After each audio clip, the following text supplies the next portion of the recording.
The gentleman from Utah seek recognition. Mr. Speaker, I move that the House suspend the rules and pass H.R. 6302, the Overtime Pay for Secret Service Agents Act of 2016.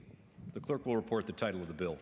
Union Calendar number 658, H.R. 6302, a bill to provide for an increase in premium pay for United States Secret Service agents performing protective services during 2016 and for other purposes.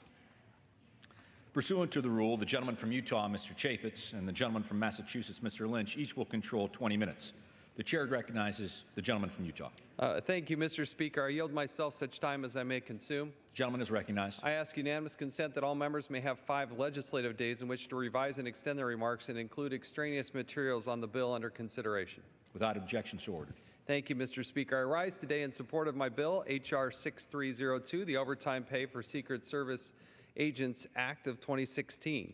The United States Secret Service has a zero-fail mission to protect the President and other protectees at all costs. The 2016 presidential campaign year was especially busy for the Secret Service.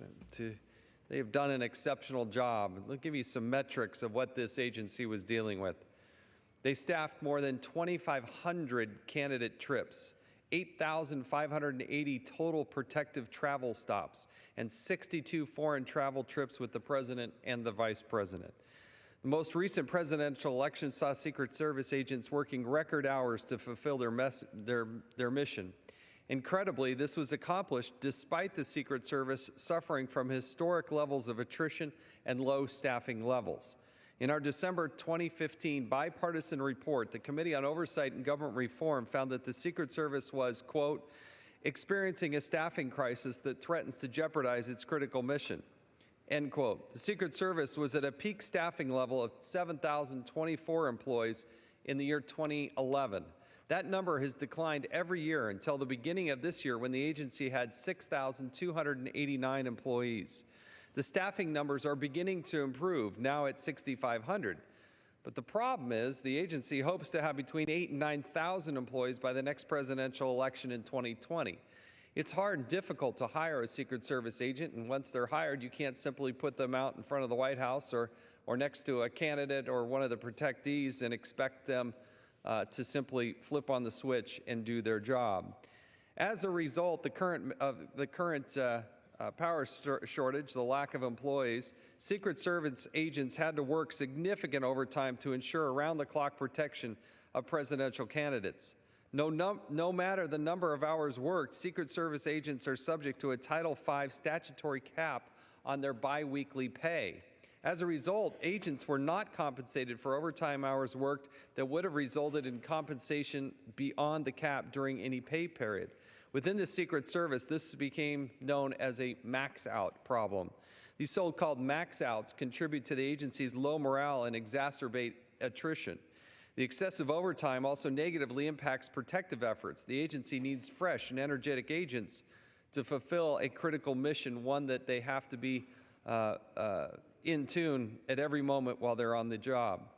The bill, the Overtime Pay for Secret Service Agents Act of 2016, offers relief for agents who have not received pay due to the so-called max-out problem.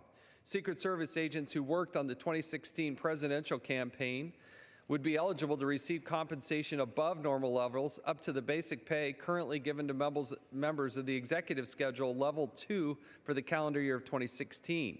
Every Secret Service agent with outstanding overtime would receive an additional compensation for 2016 under this bill. This is not a bonus. This is not extra pay. This is simply trying to compensate them for hours that they worked. We heard story after story about Secret Service agents who would literally go weeks on end with no pay and yet continue to do their job. At the same time, the limitation of the 2016 presidential election in the bill presents a good balance and encourages Secret Service to fix its current staffing problems instead of relying on excessive and expensive overtime pay in the future. It is my expectation that the Secret Service meet its staffing goals by the next election cycle and does not have to rely on scheduling excessive overtime. It is also my expectation that the Secret Service will focus its staffing capital away from increasing non-essential investigative and cyber-related missions, which distract from the core mission of protecting the President and other protectees. These are current currently 3 ongoing studies analyzing the Secret Service's non-essential mission of cyber investigation. And by the way, these non-protective mission usually takes more than half of their time. But certainly during a presidential election cycle, you can see the demand that was there. I'm very pleased in the bipartisan nature in which the committee came together to make sure that we're supporting the men and women who serve in the Secret Service. They have done so in a very admirable fashion.